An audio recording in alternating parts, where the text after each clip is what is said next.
I would read or think or feel myself into a brimming state, not joy or sorrow, but some apex of their intersection. The raw matter from which each was made, then lie with my back to the ground, body vibrating, heart thudding, mind foaming, thrilled and afraid that I might combust, might simply die feeling too much. Melissa Febos from the essay Wild America in Girlhood. Hello, I'm Dr. Rick Chambers, and this is Book Sense, but I was just thinking, would you mind reading the quote? And we can hear it in a feminine voice, and it may be perhaps different. Sure. I'm Gail Huxley, by the way. I would read or think or feel myself into a brimming state, not joy or sorrow, but some apex of their intersection, the raw matter from which each was made, then lie with my back to the ground, body vibrating, heart thudding, mind foaming, thrilled and afraid that I might combust, might simply die feeling too much.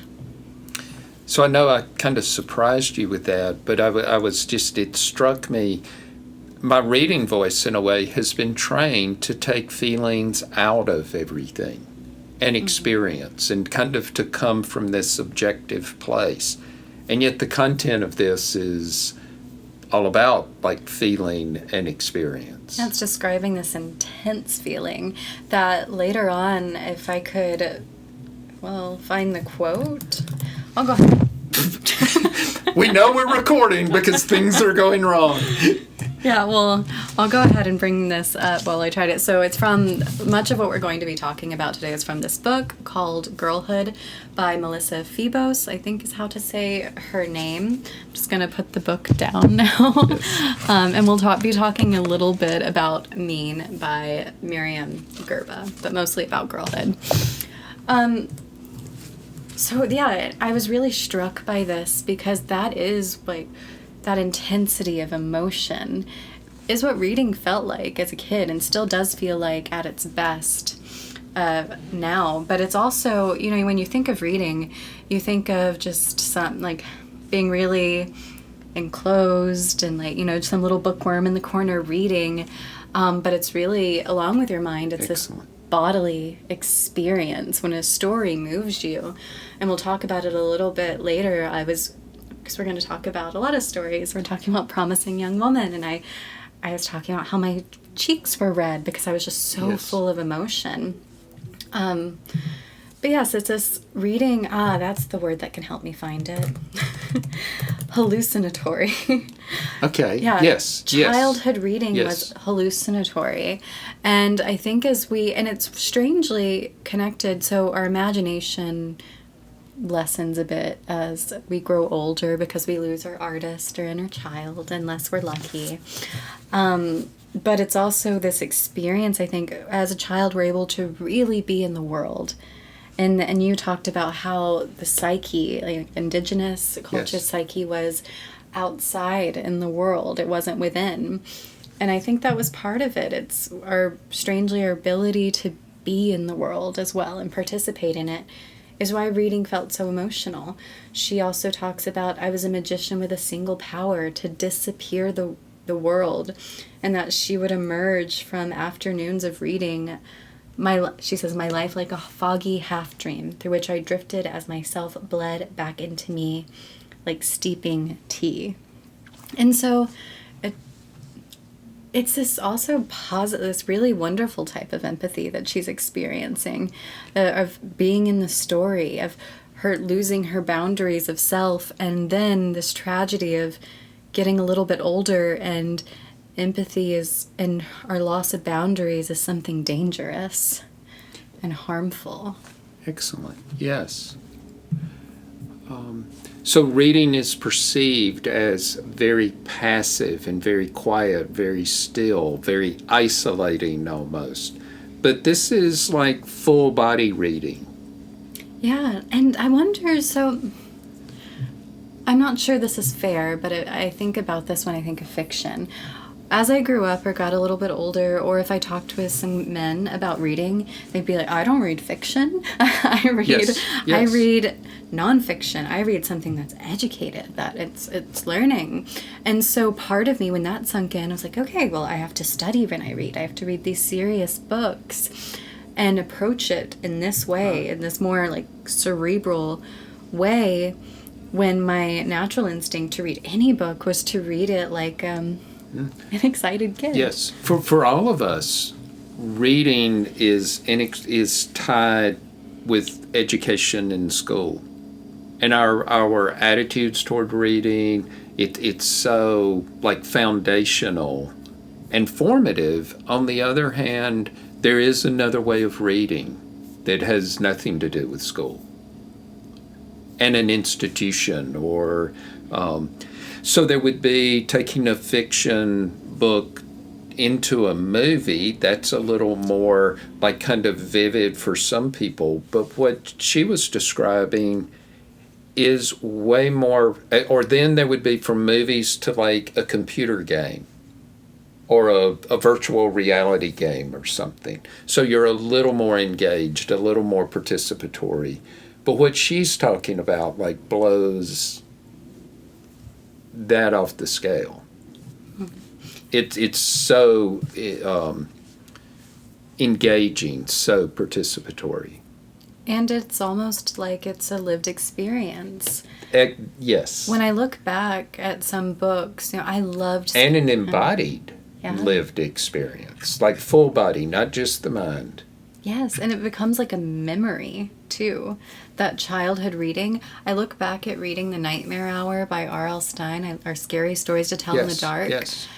And when I think about it, because I could imagine it so vividly, there's certain stories that I'm in those woods. I'm seeing the car burning. I'm thinking of a specific story. Right. That, it's almost realer or more real than some of my lived experiences now. Yes. And that's what she was suggesting. It's like more vivid than real life. Even our word hallucinatory, like it implies like kind of seeing something that's not there. But hallucinatory reading, you're kind of, you're putting yourself in the story and experiencing it. And I didn't catch how much I edit myself, or how much, like, or how difficult it is for me to like read with feeling and about feelings, even like that's an automatically edited out in my speaking voice. And I think today we'll talk some about mirrors. In some way, recording this is like being in front of a mirror. We can see ourselves right now. It's uncomfortable. But in there is self-awareness like that comes from that, but also like an insight that I almost needed a mirror to see. Yeah, okay, so we can jump to actually, Okay. Before I get lost, I want to back up after we talk about this to talk a little bit about the book itself and why I chose it. Right. But yeah, so I couldn't remember exactly how you put it, but you said something to me once that it's like an accurate mirror is the most healing thing. I don't remember exactly how you put it. And I was thinking, yeah, that's true. An accurate mirror is really healing, especially when your sense of self is so distorted and so multiple. Yes. But also, do we need to heal from our mirrors, from having a mirror and feeling like you need a mirror and that metaphorical mirror to know yourself? Yes. And that idea kind of comes from doing psychotherapy. So hopefully I'm providing like a therapeutic, supportive mirror, but it is often, I always say it in the context of, and the most damaging thing in the world is an inaccurate mirror. So you can't do anything right, you're not good enough. Like so many people are trying to heal from like personal and cultural feedback that is damaging, unhelpful, wounding. of people. So hopefully, and trying to introduce the thing that or the idea that there are better or worse mirrors to look into. There's not just that one bad mirror, that one person I'll also ask people whose voice is in your head. So it can be mirrors or voice that have done damage, and becoming aware how to deconstruct that, but also how to open ourselves to better mirrors. So I'm trying to figure out if I should back up now or go on with the mirror thing, because I have quite a few things to say about mirrors. But I have some quotes. So there's this essay called The Mirror Test in Girlhood, and the reason why I picked up this book, I saw a New Yorker article, or was it New York Times? I can't remember, about this book, and this phrase struck me about girlhood, when you move from subject to object. And that's, yes. Wow, putting it that way, something clicks for me. That yes, I was once subject when I was, and the illustration is of this little girl reading outside, and that's how I spent so much of my childhood. And then so quickly becoming object, not even realizing it, because when you say damage done, I realize reading these books and the way all of these books that they're strung together somehow, because they're all helping fill in some gaps for me. Yes. It's about healing, but healing from what? I couldn't even identify damage. I couldn't identify as what the wounds were. But do you mind if I read one of these quotes? Sure, yeah. So the first one from the mirror test that I highlighted was: the animal who passes the mirror test then investigates her own body for the offending marks, as she finds nothing. How long before she trusts the reflection over her own body? Say the mark on her reflection is confirmed by all the other elephants. How long before her reflection replaces herself? Because this was a test given to animals, I guess, to see which ones could identify themselves. And and then she goes on to say, if I were where is it? So she goes on to talk about that's when you become an object, and you suddenly don't trust your perception of yourself. You step outside of yourself to regard yourself, or you have the authority within you. Because even if you step outside to regard yourself, you're seeing through this filter of the other. And the other can be empire, can be patriarchy, can be culture. You mentioned authority, whatever authority seems to have a bigger voice, or it's the true voice or the correct voice. Yeah, and there's so many quotes I want to read there, because there's one that's directly about authority, and I can't remember if it's in this.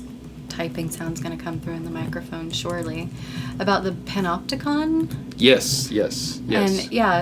And the designer of it, or not the designer, Foucault right. claims that the Panopticon has informed much more than the design of modern prisons. That he can see the corollary discipline practices at work in the modern school, army, hospital, factory, any institutions that serve the state. And then there was in 1988, Sandra Lee Bartsky wrote an essay called Foucault, Femininity and the Modernization of Patriarchal Power, and talks about how the panoptical, she says, in contemporary patriarchal culture, panoptical male connoisseur resides within the consciousness of most women. They stand perpetually before his gaze and under his judgment. Woman lives her body as seen by another, an anonymous patriarchal other. Yes. And I told you maybe a month ago that all of a sudden on YouTube I began to see this phrase like the male gaze or the gaze. And I had never heard that phrase before, but it has to do with, I think it came from an essay from the 50s or 60s, like the actual concept or phrase, but it is really in our consciousness right now. So, and maybe like kind of the movie that you wanted to discuss, that's going to put all of these ideas in people's minds. What if we come back to all of this? Maybe I think you said you wanted to like give a background for the book, or like the general, and then we'll come back to mirrors, subject object, panopticon. Yeah, maybe we can just work our way through this. Just yeah. There's so much I want to talk about. It was very generative, wasn't it? Yeah. So there's always a motorcycle, sirens, trains, something. We should put up some soundproofing. Right. I mentioned that I didn't even know I was kind of undergoing this healing process, that I didn't even know what all the damage was from. Like, I can identify things throughout my life.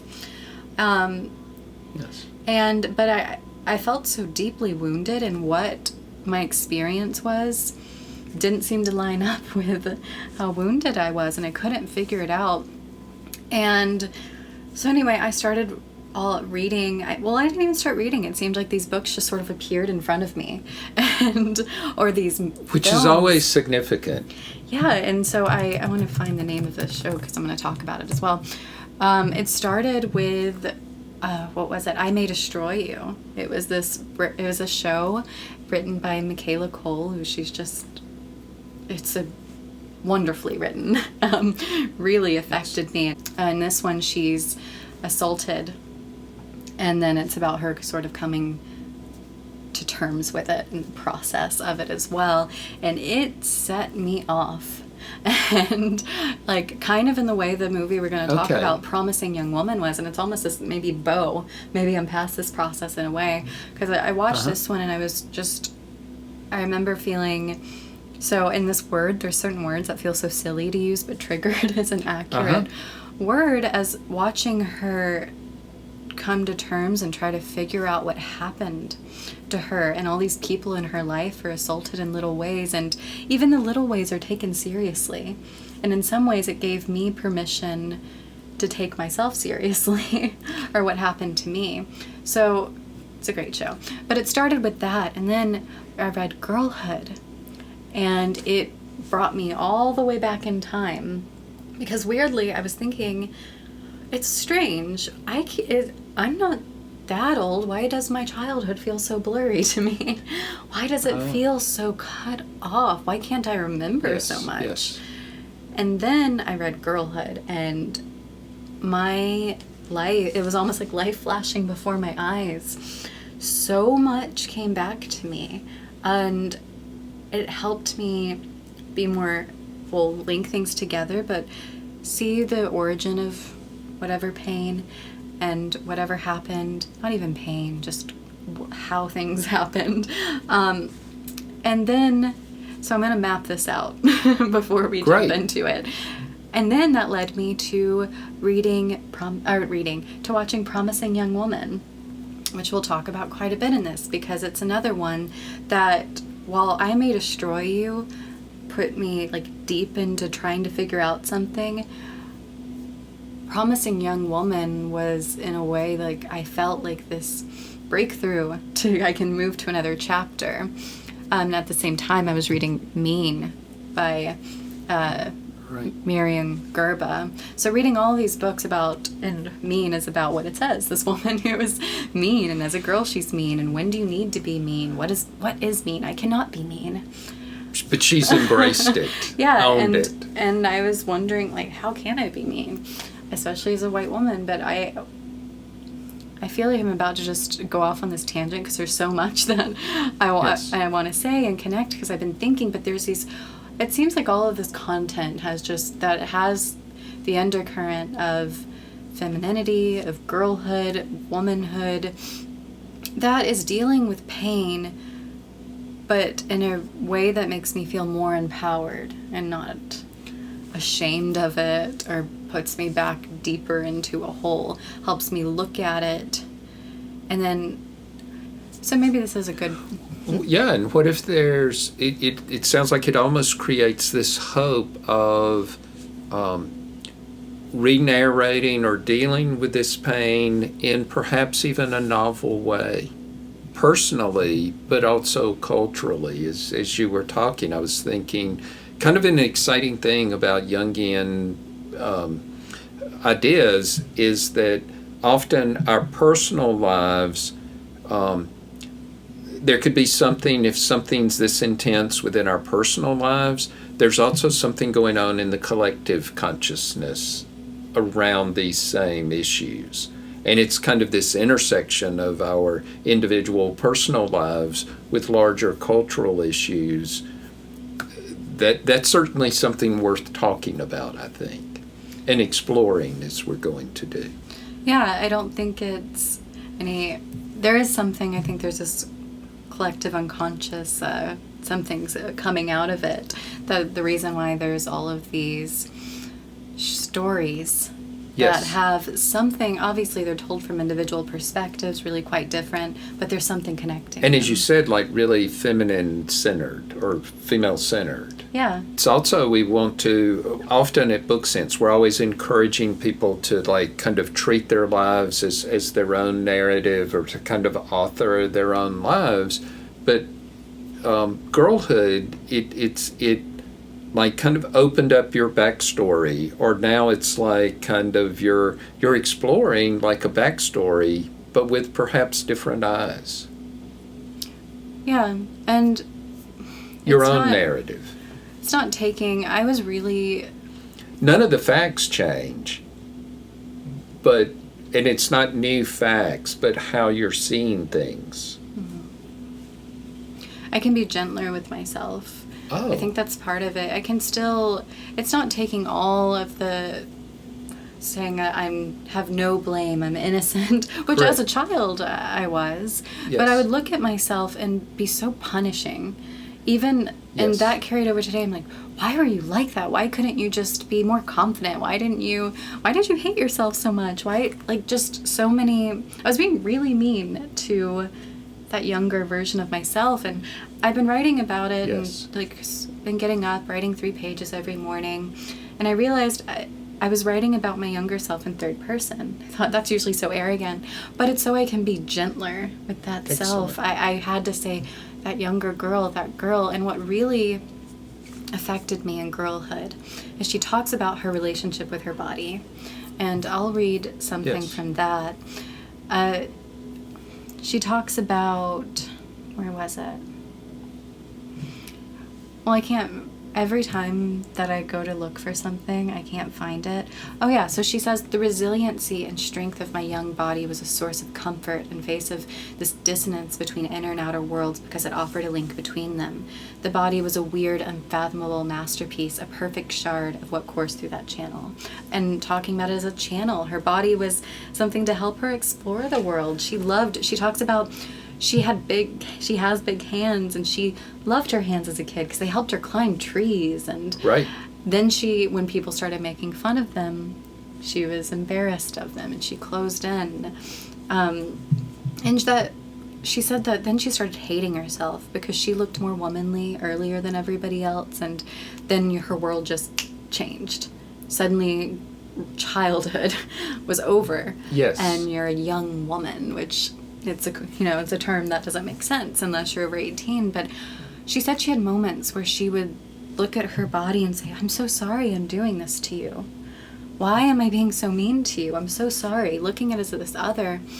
And I did that to myself. Like, I looked at myself and, I still am in this, like, intense self-hatred with my body, especially as I get older. It gets harsh in a different way. Is it relevant that you had a lot of experience, like, within ballet and with mirrors? Oh, yeah. Because, I had... So I'm going to trace. I'll answer that in a sort of like non-direct way. Is that like I can't remember ever having a good relationship with my body. And I looked at this picture of myself after watching the movie we're going to talk about, Promising Young Woman. And I was 10 or 11 in this picture, and it was me and this friend from elementary school. And I looked at her and I was like, I'm so sorry.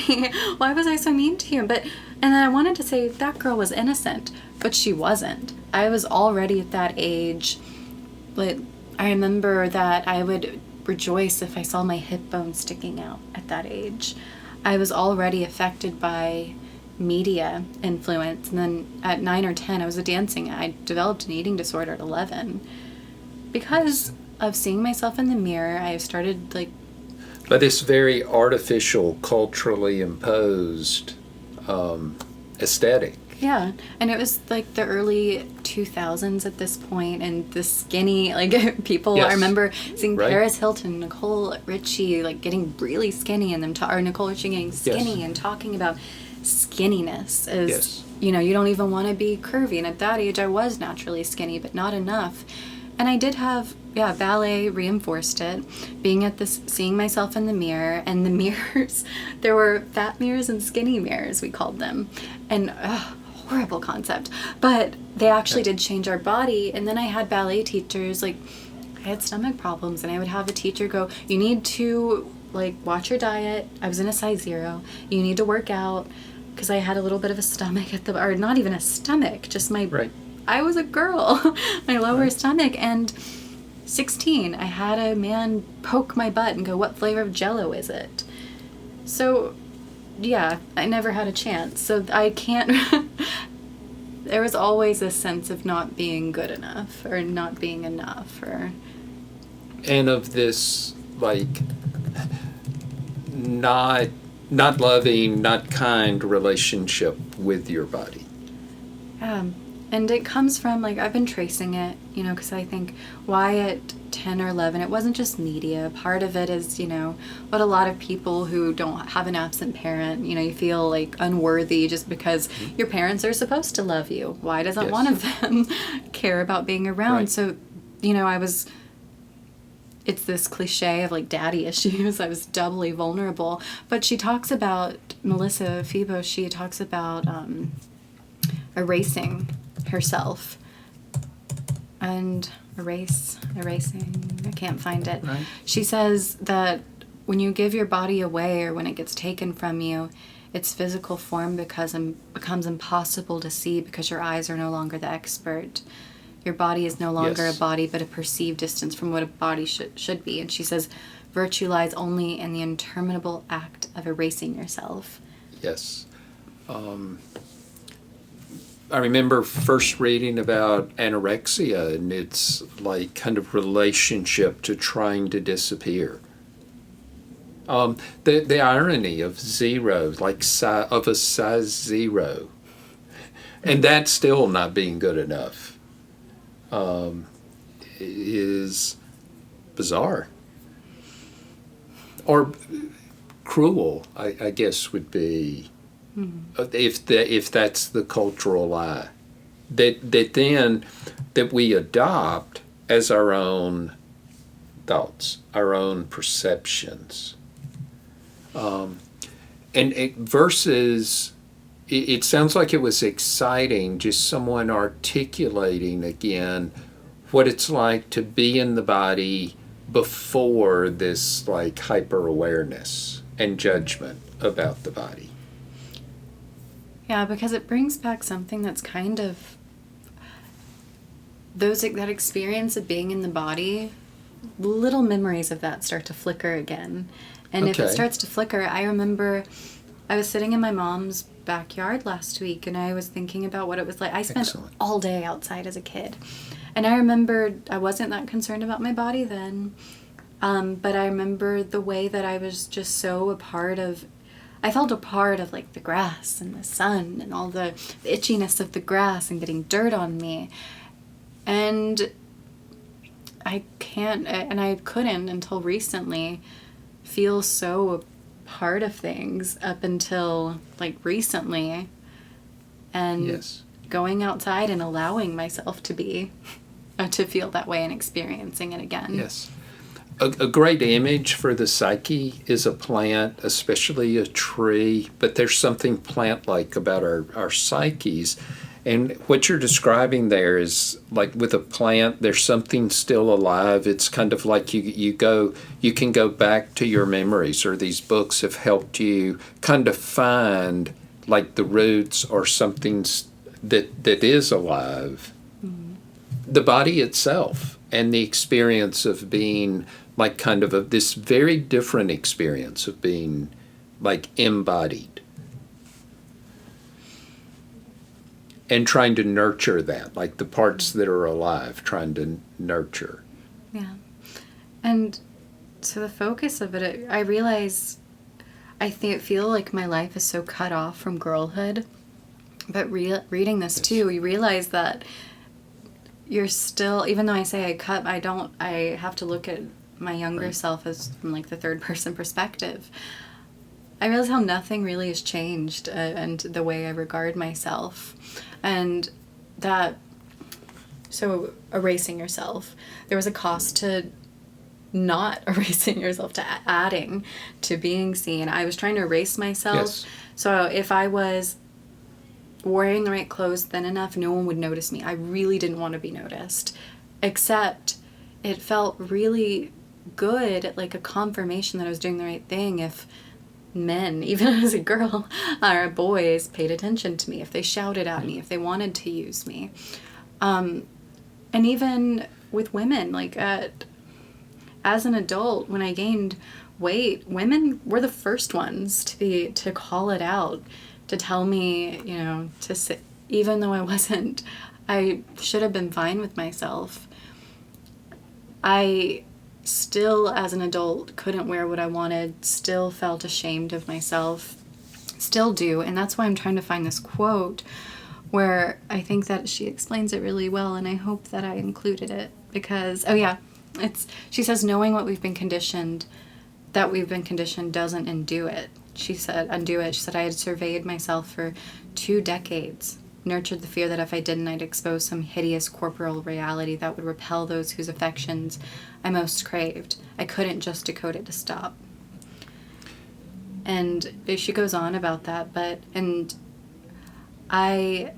she talks about, so she says, I lived as many women do, like a house inhabited by dueling caretakers. Yes. One always papering the walls, one taking them down. And I'm paraphrasing. One cooking, one throwing it in the trash. And she says, imagine the energetic waste. Before, there was just that that one that was throwing the cooking away. Now both of them live within me. And I suspect that I'll have those dueling caretakers are always within me. Yes. A doing and undoing, and a wanting to be seen, not wanting to be seen. Having moments too of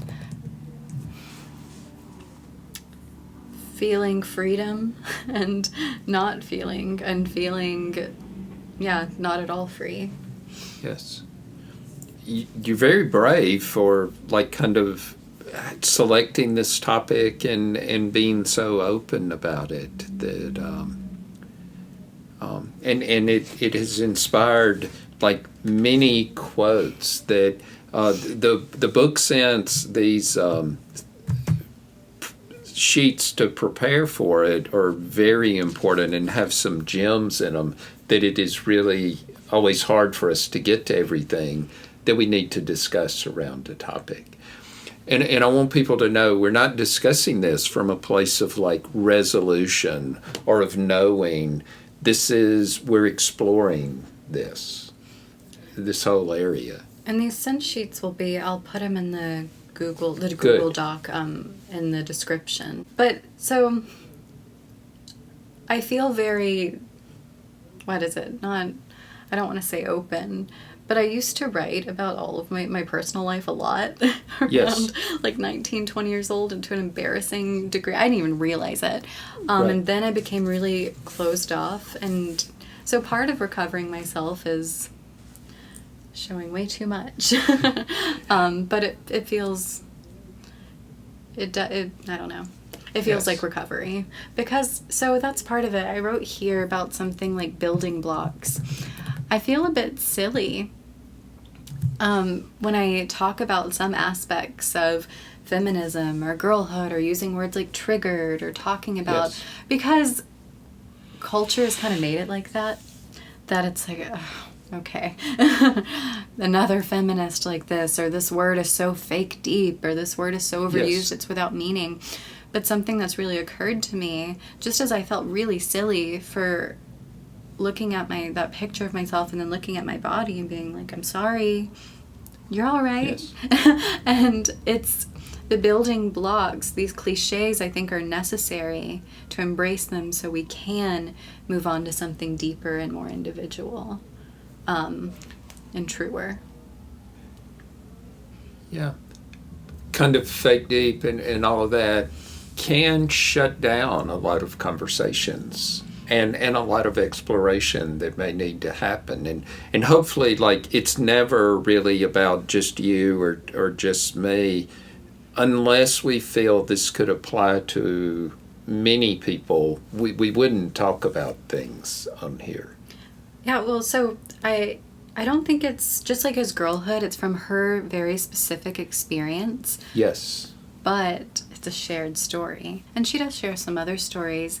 But at the same time, my experience is just, it's limited to me. And I was going to say this when I was talking about the Panopticon, is that, so when we're talking about authority living within the body, yes. I think it's at least necessary to bring up and consider that, race and class have a lot to do with how authority lives inside of us.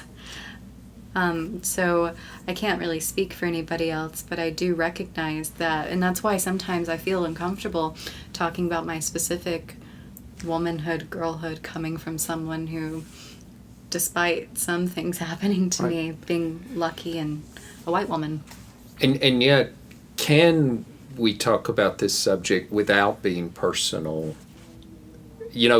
Like trying to talk about it in a universal way, an objective way, a general way. This requires like the personal, like kind of the way is through the very personal, I think, on many of these topics. Yeah, and she briefly touches on it in this book. I think her father's Puerto Rican, but she says, she recognizes race and class, but she says that she's not the right person to talk about anybody else's experience or to really delve into race and class. There's a lot of other writers who have done that. And it's the same, what I try to do with Book Sense, if there is something that I really think needs to be brought up, I don't want to write about, I want to point to, so the way, like Audre Lorde, and when I was talking about I May Destroy You by Michaela Cole, pointing to them. Yes. The Panopticon is an important concept for everyone in culture. There's this phrase, relatively new, our idea that we now live in a surveillance society. And the Panopticon, I think it was, I won't remember who first coined that term, but Foucault worked with it in terms of modern societies, and he was writing before people talked about postmodern societies. But it's the idea, in the old days, there was a prison, and the new prisons could be designed so that the guard in the center can look into, it's a circle, and the guard can look into any cell at any time. And so in the 1800s, they had to design the actual prison that way. But now surveillance society, like, it's really scary. But that the difference would be, but the prisoners could not see the guard and couldn't know when the guard was looking into their prison. And so what it does, instead of like forcing you to do something, you begin to discipline yourself because you're always under surveillance. I think that's very relevant for everybody in society. This idea of, rather than people being controlled by force that you can see, and especially with standards of like beauty or things like that, everyone is like disciplining themselves, even to the point of starvation.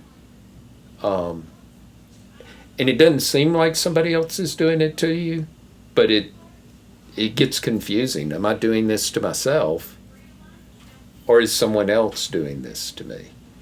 And it's a means of control. Yeah, and so there's multiple layers to that too.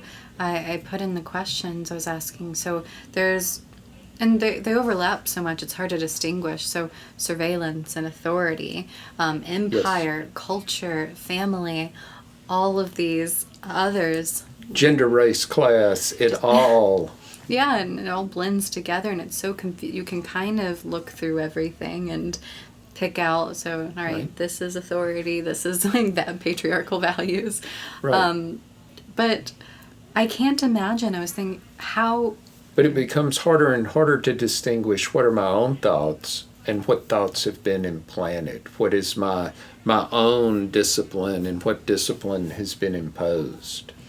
Yeah, and what do you really like or dislike? Who are you really? And I can't imagine. It's really haunting me lately. Is there anything that when I dress, when I like something, music, video, anything, I'm a person that I don't want to say that I'm easily influenced, but I also am, because I like kind of soak in so much of culture. But I was questioning, so how would we exercise the authority from within us? Because I think that's the first thing that came to live within me. I was very fearful when I was very young of being wrong, of getting in trouble. Yes. And so I could discipline myself in that way of not taking chances. And it's strange because I could discipline that way, but then I can't, as an adult or even as a teen, I can't discipline myself to work on things, move towards goals that really matter to me. I can discipline myself in ways that restrict me. Yes. You were talking about like wanting to disappear, being invisible, to not be seen. We've mentioned triggers, but it's also in many ways to be seen can be to be a target, or feels like being a target somehow, or exposed, vulnerable, dangerous. And yet there's another side that wants to be seen, or we're supposed to be seen. Yeah, I was telling you, it's an ugly feeling that when I was younger I was catcalled a lot, and then when I wasn't, I was like, wait, why aren't I catcalled anymore? And I don't like it, but I was scared. I was frustrated. I was, it was not fun. I don't like that there's this validation that I can only find validation through something that hurts me. Yes. The title for this book, Sense, is Promising Young Animal.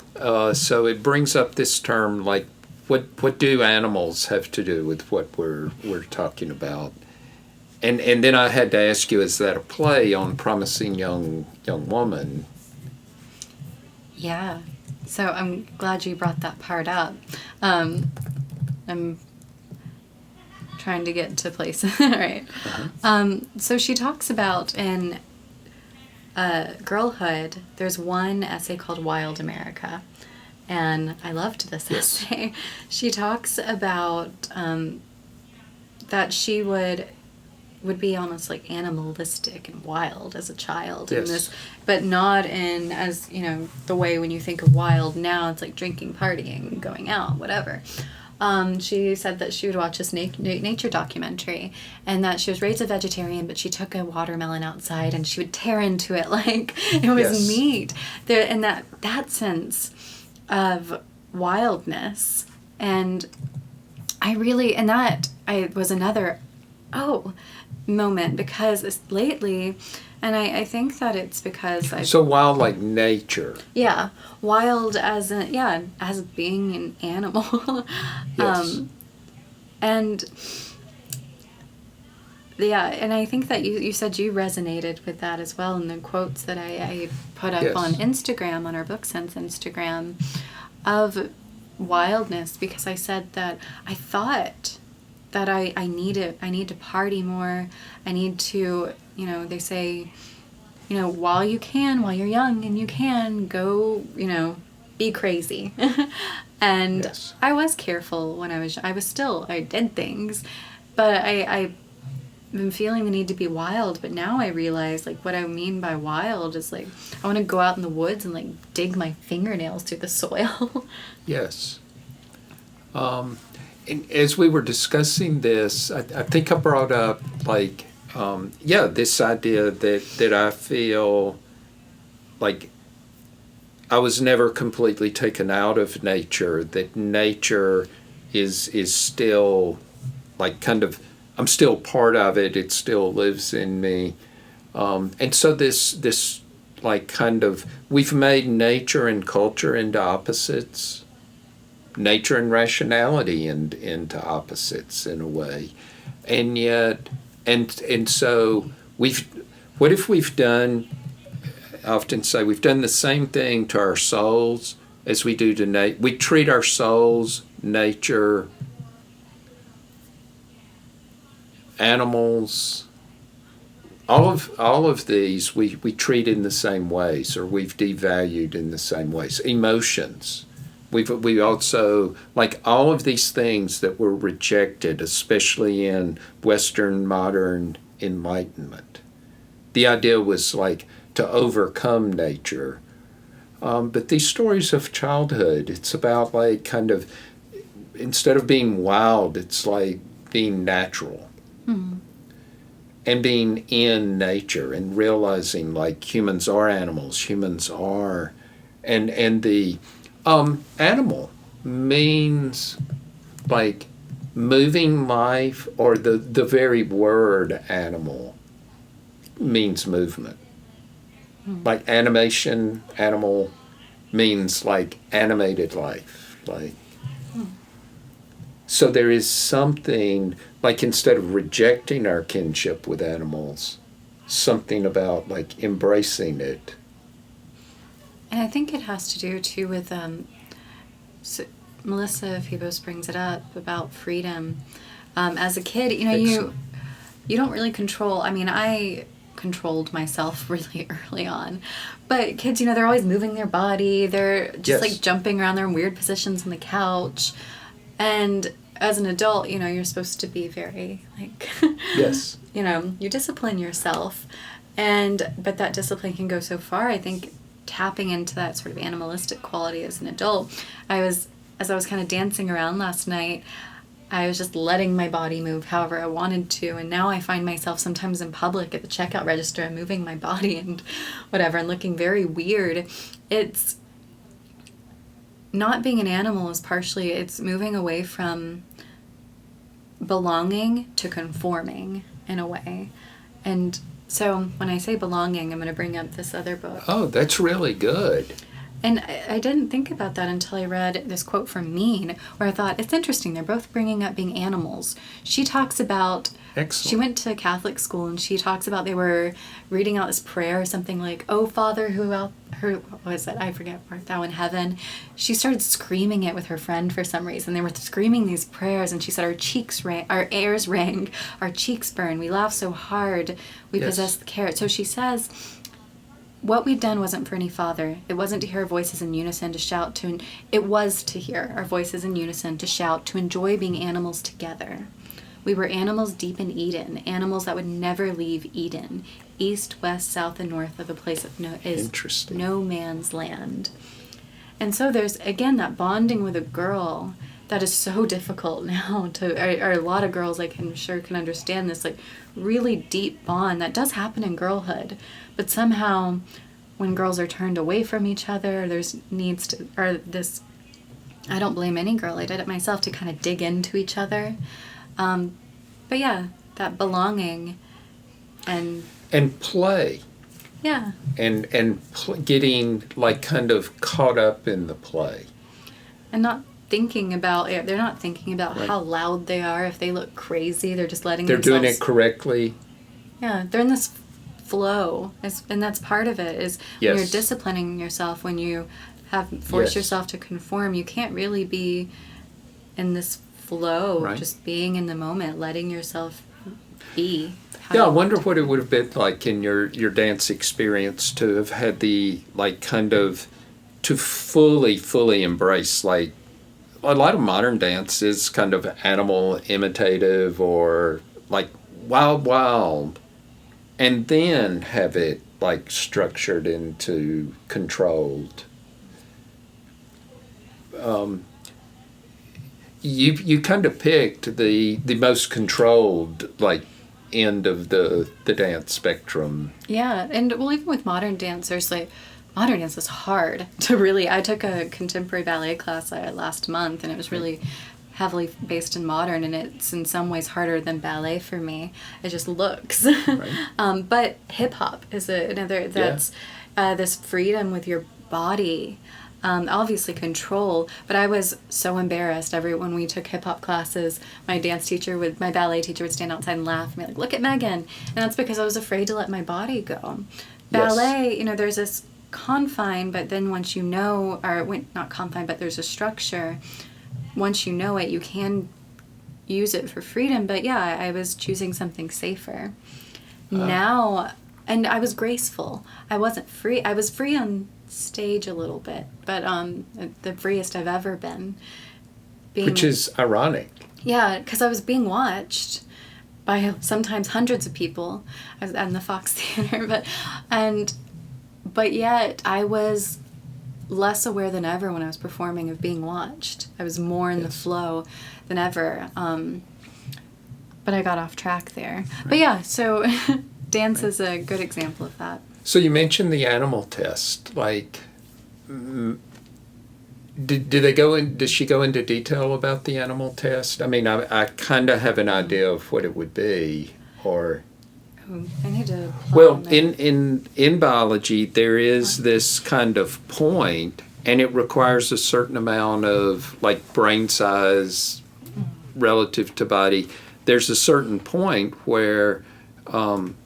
only the most developed animals can recognize themselves in a mirror. And I think they do something like putting a mark on them or something like that helps them. Yeah. I grew up with one, like kind of where I worked, they had a one-way mirror and it was outside. And these male birds would come and like fight themselves in the mirror. So they weren't able to like go, oh, that's me. But there is a point where, like, animals, only the most advanced animals can recognize that's me. There's a point in child development where there's a certain age, a range of ages, or there's a certain point where the child can go, that's me. Some people suggest it could be like kind of the birth, and it's the birth actually of the ego. This idea, that's me, that's the beginning of what we call the ego. But it is also the beginning of subject and object. The world, prior to that point, the world is not experienced as subject and object. Religiously, there could be a case made for that being the fall of humanity. The knowledge of good and evil, man and woman, this like development of like this recognition that takes us out of this animal world and kind of into a world of subject-object. And it's quite an achievement, but could it also be a fall? And then you've got guilt, and then you've got knowledge of sin. You have, and that's just like kind of the first step. There's this other, I was thinking as you were talking, there's this like heartbreaking thing you see in like really young children where the first time they realize like they've done something and they realize, and it's funny, and then they realize you're laughing at them. Oh, and then they have a temper tantrum. Oh, it's humiliating. They're like broken of everybody. That's that first experience of everybody knows something I don't, of vulnerability, of like kind of being exposed prior to that moment, it's kind of like you've never had that awareness. Yeah, and this, I think all children, it changes the way they behave, but especially sensitive children being exposed like that, if it really hurts, you want to make sure it doesn't happen again. Yes. And so this process continues up to the point at around 5, 6, 7, where you begin to go, this is me. I like these things, I don't like. So every step in the development of our identity also puts us more at risk for, we more and more look at ourselves from outside ourselves, through society's eyes, through a non-centered place. Yeah, mirror comes up a lot with this, because I've been saying to myself a lot in the past few years, I've never seen myself in the mirror. I want to see myself in the mirror. And yeah, no matter what style, when I've tried to went to the direction of not thinking about fashion at all, thinking about fashion, also body dysmorphia is part of that. I can look at myself in the mirror throughout the day and honestly see almost a different person depending on my mood. Yes. And I was, then the idea of two-way mirrors, it always feels like there's someone on the other side watching. Which is the Panopticon. Mm-hmm. And that someone is the authority. We tease people about saying they say and going, well, who are they? But this like guard, society's like that's at the middle of the Panopticon. And it makes us manage our own behaviors and edit ourselves to not come under the punishment of that. So they're impersonal mirrors, and then don't even know if we want to get into this, but there's like, so the mirror in ballet, but then there's the mirror of like same-sex people and opposite-sex people, guys, like the mirror of guys for a woman. Mm-hmm. That mirror gets added like very early, but it becomes very important like at a particular time. Yeah, it really shapes. That helps me kind of slide into Promising Young Woman. Perfect. Good. Because it helped. So to talk about mirrors, I'll first talk about the guys in this movie. And I don't want to spoil it too much for people that are listening to this or watching it, but it's about this young woman named Cassie, who her friend has died by suicide, and that even might be a spoiler. Sorry, I'm going to say just spoilers ahead. Yes, yes. Move on and click through this to a different part. But so because she was, and I know I'm going to I've learned just enough about YouTube that I know I'm going to have to bleep this word out. She was raped. In college, she was very drunk, and then the guys took a video of her. And so it's marketed as this revenge thriller. She dresses up and then she goes, and you think, based on the trailer, that she's going to go murder these dudes. Yes. She doesn't. She gets, drunk, and then she leads guys back, or goes back to their place, and then reveals that she's not drunk, and kind of makes them own up to what they're doing. And so this is her way of seeking revenge, and I won't quite get into that, but Emerald Fennell, the writer of the movie, she made a good decision, because she used actors to play the guys who were typically the geeky guys, the nice guys, the harmless guys in other films.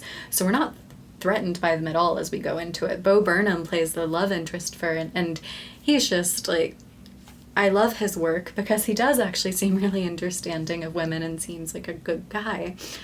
Really, and so it's harder to, it shows that there's some of the guys in the movie are just outright not good, but there's a spectrum, and there's something that's a little bit hurtful, at least a little bit, or very hurtful in all of them. And growing up, it was confusing because most of the guys that would As your husband said, none are totally good guys. Yeah, and he was upset by that. Like, that's the only message that I didn't quite understand. But then I said, but everybody has something instilled within them that is harmful, and that it's not their fault it was instilled within them. But once they're made aware of it, it's their responsibility to undo it. But yeah, I think about when I was younger, how much guys defined me. I think about I was rewarded as a teenager for wearing tight clothes, and then I was immediately called a slut. Or I thought that I was a people pleaser, and then I was punished by guys like, oh, I don't want a girlfriend that's when I rejected this one guy, you're too much of a people pleaser. And I was informed how I should be and who I was, even though I had like a great mother to help me. I listened to these guys and what they thought about me, and they are often like this. It's hard to figure out how to deal with it because they're not bad people, and when you bring it up to some other people, it's like, well, he's a nice guy. What do you mean? And it's like, yes, but he also hurt me. Nice guy meaning there's no potential for harm. There's no, like, that's what nice seems to imply, but that is, we're re-examining that. Yeah, and one of my questions was, what is the difference between a nice boy and a nice girl? Because a nice guy, you said, it's often manipulative. There's something manipulative when a guy is nice is manipulation. And differentiating here, niceness and kindness. There's something different about that. Kind, I'm not saying that nice is... Nice can be a mask. Yeah, and that's how I'm referring to niceness here. I'm not saying that it's always a manipulation. When you think of that, a nice guy, there's this kind of cliche or this trope on the internet now, this nice guy, but actually the moment you reject him, it's like, I'm a nice guy though. Why don't you like me? Girls don't like nice guys. Excellent. Not Excellent. Girls. But when I think of a nice girl, it's a girl who is...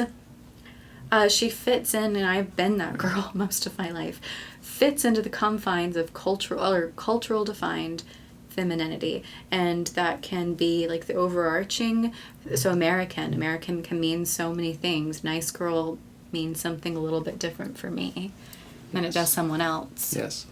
I've been remembering in the nice 90s, I was working with safe and drug-free schools, and there was a lot of work done around a lot of these topics, and this one was on like female aggression and bullying.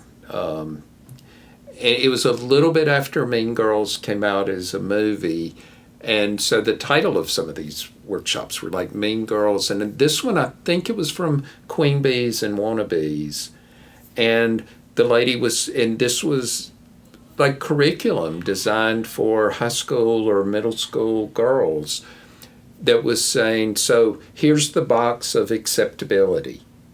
And so how athletic should you be? And there would be, well, if you're not athletic enough, that's bad. But if you're too athletic, that's bad. And then, well, how smart should you be? And she went through like everything in the box of what made you acceptable or popular or belonging got smaller, like became impossibly small. Because you can be like criticized for any difference, any extreme. And it was all about like girls ranking each other. Yeah, and so Mean Girls, that was a form, like I was 11 when that came out, and I remember the way it immediately, everybody loved that movie, but I think about, so in Mean Girls, it does put the blame on what girls do to each other. Or the light on. Yeah, but in that movie, there's Aaron, I forget his name now, he's like the love interest. He's a good guy. He's not doing anything wrong in the movie. He's at no, none of the guys are at any fault in the movie. It's, the focus is on how girls treat each other. Yes. And yeah, so, and that's something that I, growing up, that helped me dislike girls a little bit more than I should have, and yes. put me away from. But I see. Right. So when the focus should have maybe been on that like internalized misogyny that we all yes. Yeah, so maybe we can look at it even as a step. And then I was thinking of something else you highlighted a minute ago of like insight doesn't really make the problem go away. Or realizing like we do this to ourselves or like kind of anything. Like it doesn't make the wound go away, it doesn't make the hurt go away. It really didn't change behavior. In fact, it kind of formalized, or as you say, like kind of you can go deeper into the behavior. But I wanted to look at what you wrote here. Promising Young Woman is a part of this conversation because it is another confirmation of shared experience. So Mean Girls, a confirmation of shared experience. But apparently this was a confirmation, and not that you've had exactly the same experience or even like kind of the same category of experience, but it's still shared probably by everyone. Yeah, and it puts this, so... Elements of this have been experienced by everyone. Yeah. And what I liked about it is that I couldn't figure out, and I was saying this before we started, that I feel like I'm recovering from some deep wound, and maybe, or something that like awful happened, and maybe I'm just taking my experience too lightly. But also I was saying that I think it's also the weight of seeing what happened to my mother, to my grandmother, to my best friend growing up, being empathetic for them, loving them. What happened to them, I've carried it with me. Yes, because again, spoiler alert, this was someone like seeking vengeance for a friend, not for themselves. Yeah, and that's what I said I really love too, is that I think it's a love story in a way that, yes. It's this platonic, it's not romantic love, which she loved her friend Nina. Excellent. And I said that I think it's a love story along the lines of Gladiator and Braveheart.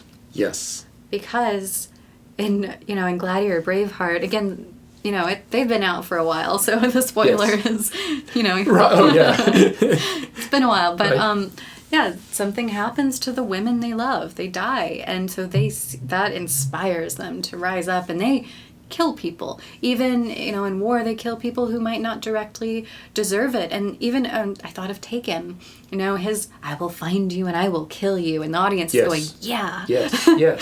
And we're supportive of that. But then, so that's in the masculine thriller, the satisfaction lies in bad guys getting punished violently. Yeah. And I said the audience supports it, gets a thrill from it. And this is a truly feminine revenge, because the satisfaction lies in genuine remorse and understanding, because one of the people, Cassie, she doesn't physically harm anybody. She makes them see what they're doing.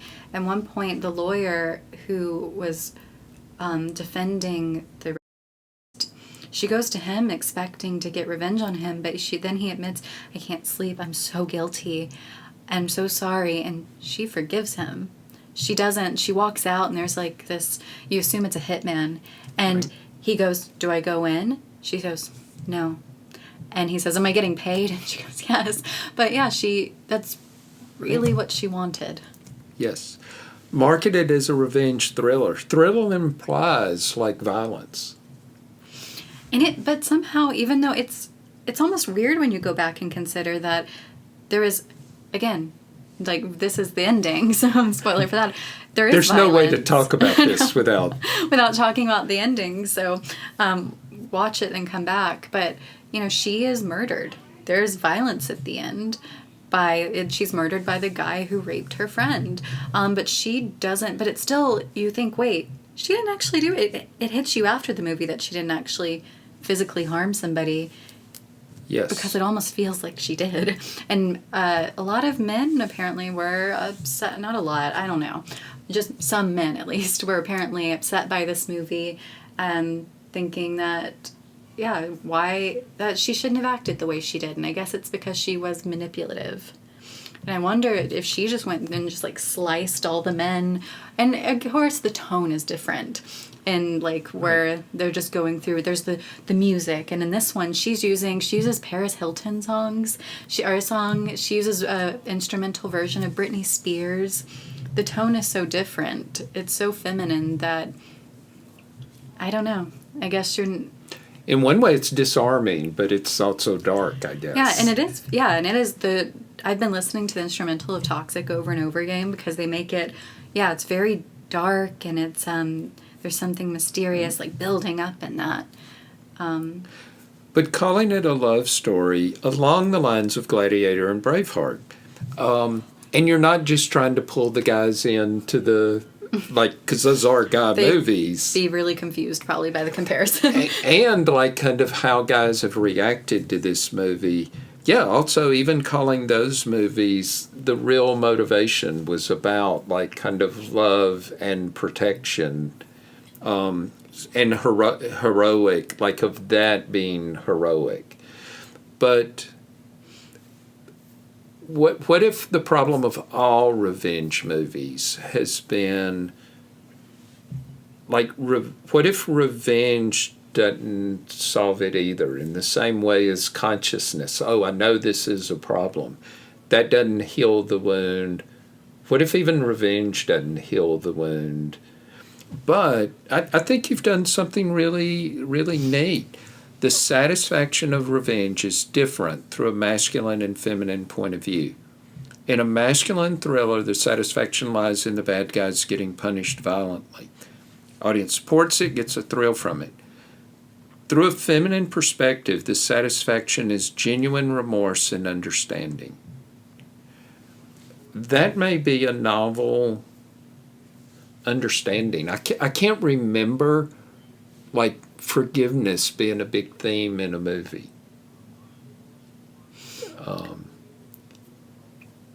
But that is the most.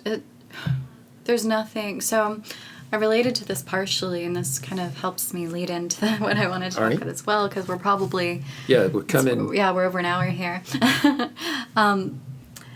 But I did something. So I sought out earlier, or last year, somebody that had hurt me.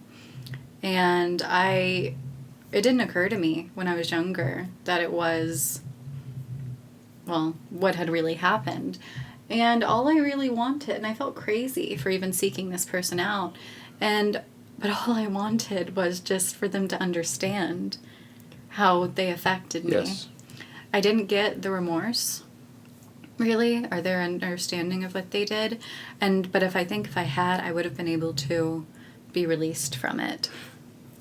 Closure. Yeah, closure of a sort. But yeah, that's. But released, closure, freedom. Forgiveness in no way justifies it or undoes it. But it can help me. And I realized I think that's what I couldn't identify it, because what happened didn't. I noted here the body keeps score. It's, have you heard of the book? I haven't read the book, but just the title is that the body remembers. And, yes, okay. And I think my body didn't start showing symptoms of it until like 4 or 5 years later. My body remembered. It suppressed it as long as it could, but then it started remembering. Yes. The Bessel van der Kolk does a tremendous amount of work around post-traumatic stress. And so it's a very important concept within. It's haunting, though, to, like, what is in my body what is my body keeping from me right now that is preventing me from living as fully as I'd like to, because I still feel trapped. What about, like, imagining, like, a body without any fear, socially? You're not going to last long, probably. Or the positive of that, of, like, being able to, like, all right, so of being free of fear, because knowing if there's a dangerous situation, your body will respond. You can let the fear down because when there's a need for it. that involves trusting yourself, and that's something Correct. that's really difficult to do. And that's actually, that's something I wanted to say, is that when I was younger, and I remember that the boys seemed so capable and intelligent and enthusiastic. And I thought, part of me were like, are boys just smarter than me? Why can they do things so easily? But then if I could do something alone, but then if I had eyes on me, if I had the other, Yes. I couldn't do anything. And I recognized this in all girls. They were so much more capable when it was just us or alone. Yes. They hadn't internalized the type of fear that I had. Hesitancy, caution. They were able to have so much more fun, and they also to Be wilder? Yeah, to be wilder, and also to develop. They seemed better at some things than me, and they were more skilled at some things because they didn't limit themselves from trying. I didn't even allow myself to try because I didn't want to prove to myself that I wasn't capable. It was just better not to know. Yeah, yeah.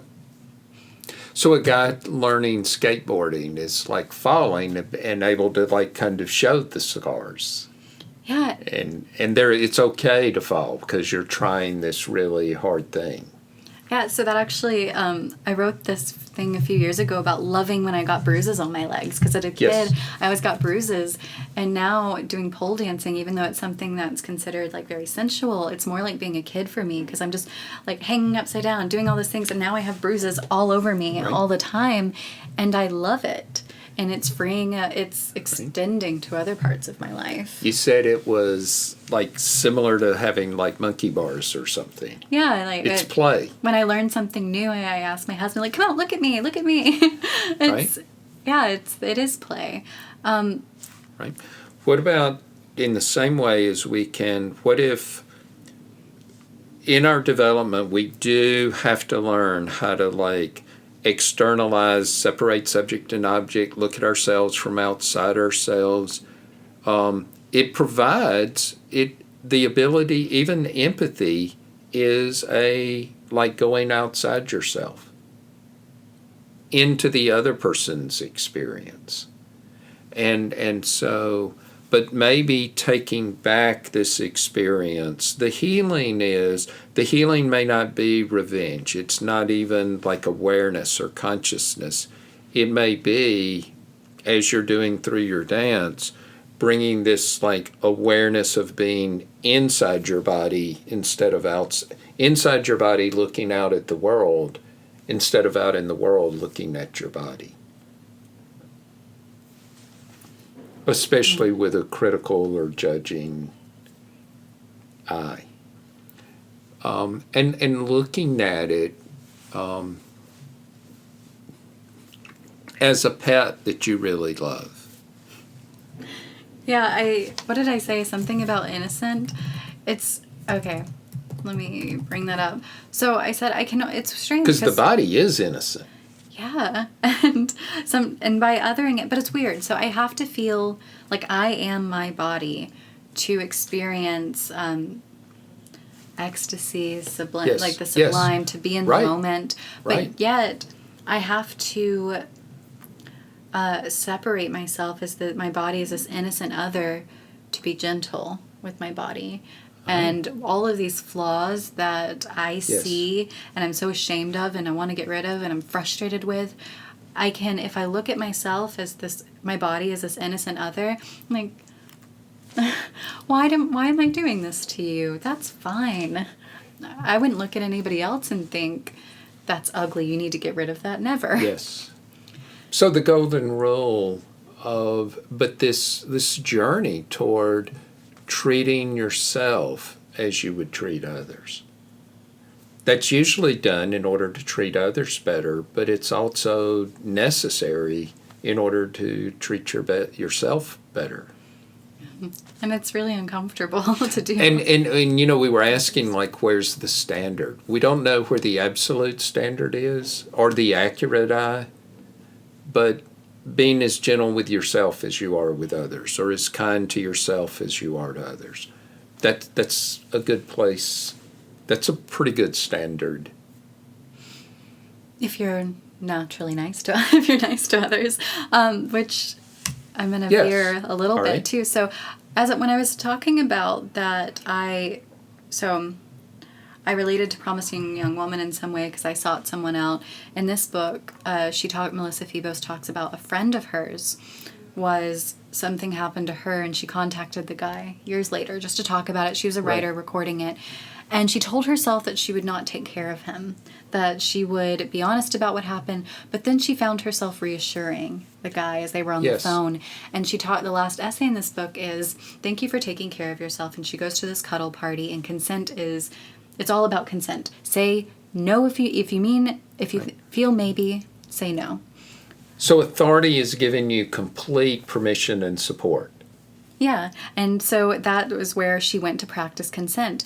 And as she went to this party, there were guys that came up to her that she did not want to cuddle with.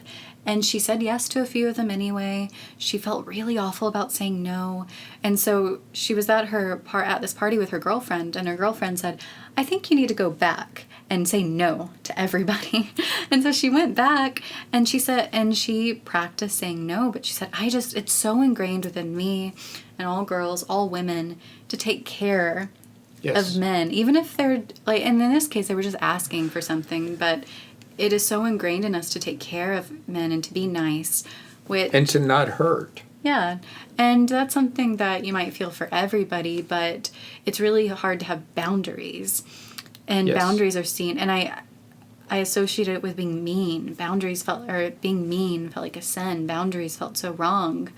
And that leads me to mean, which, where we've been talking for a while, so I won't get very deep into it, but it's very aptly titled.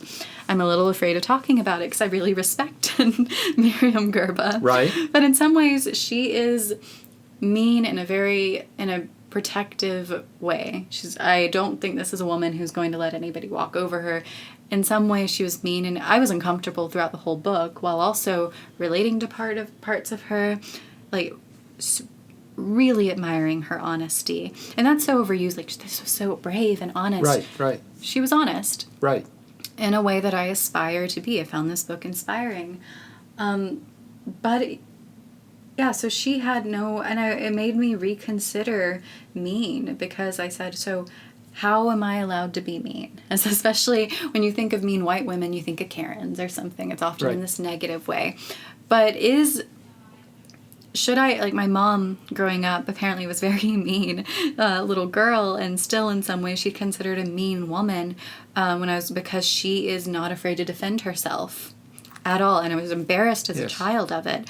But now, like, I'm really proud of her for that, and I'm proud of that. This book just sent it, like, I'm still thinking about this a lot, because it made me think about, we're mistaking women having boundaries for being mean? Where is that line of mean and having boundaries? Sometimes she is mean when she's criticizing another woman, talking about, like, bleaching their beard or something and not working. And I'll just say this, that in the reviews, some people were saying she was very unnecessarily mean. And yeah, she probably knows that. To be mean doesn't mean being mean in all the right ways, necessarily. But I also said that by trying to be so nice, I think I've been mean in ways I never would have had I had boundaries. And and Melissa Febos said, I suspect the instinct to subsume one's own desires or comfort for the desires or comfort for the desire. Wow, I typed that several times. For the desires or comfort of another may ultimately inhibit empathy. And I think that's the fatigue of your own desires not being met. Yes.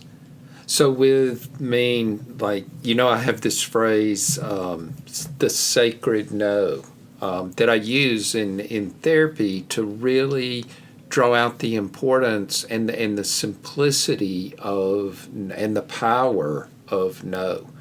And no has everything to do with boundaries. It's how you establish a sense of self.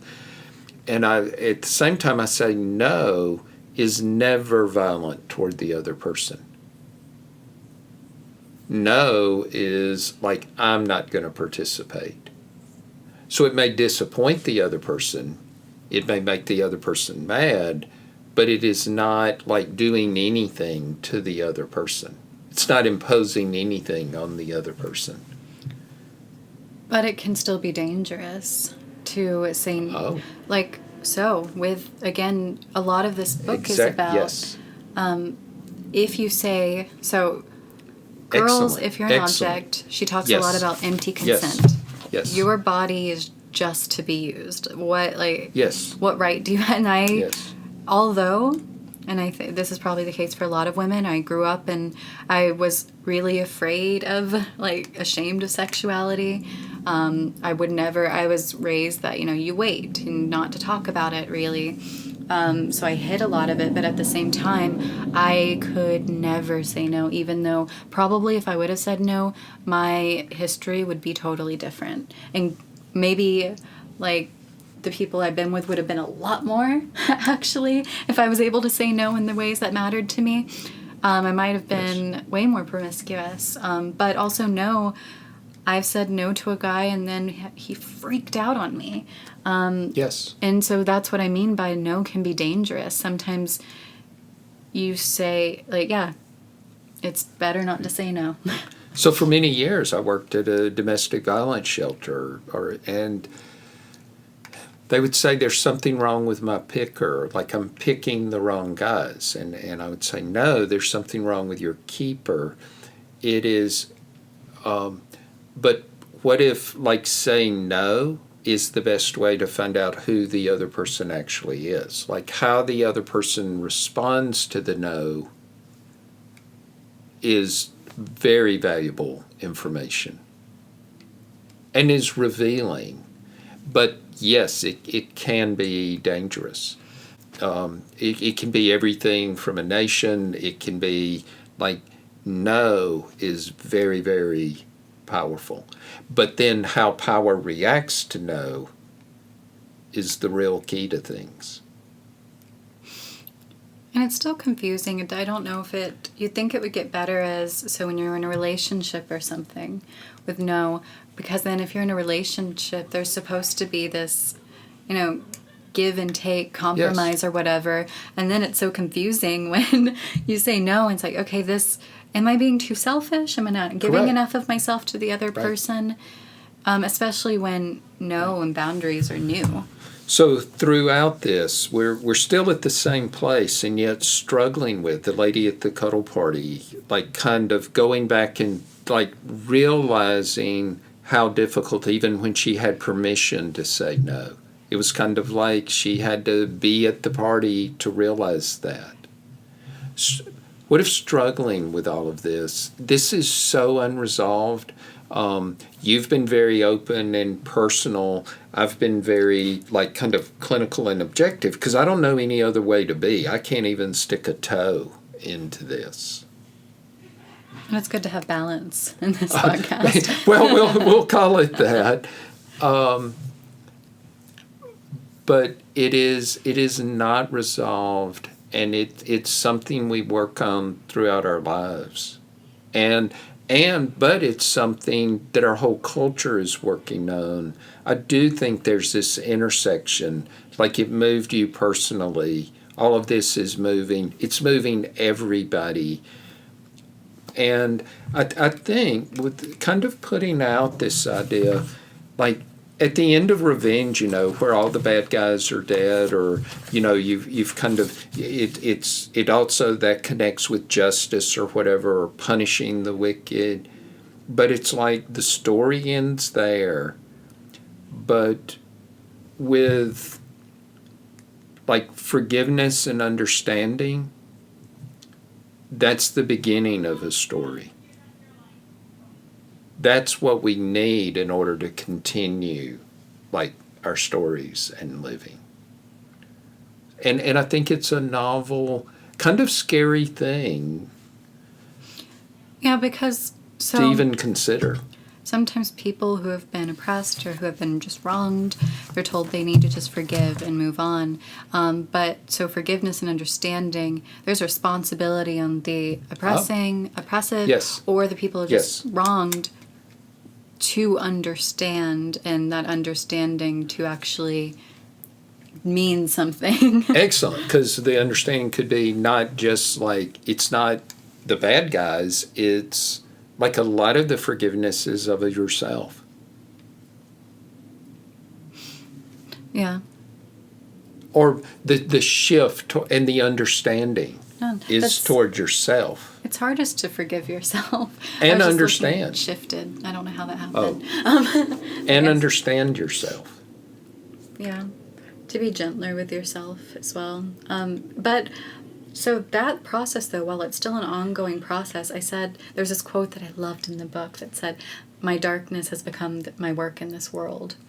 Yes. And I loved that because I feel the same way, but that also implies that you're going to have to return, like Persephone, return to the darkness, bring and then come to light. So I said that's why I think artists are often haunted, often not all of the nicest people, because they have some like enlightened, their work may be enlightened or their work may be helpful, but they still have to contend with the darkness if they're going to bring things to light. And not seeing them as like opposites even. It's just a spectrum.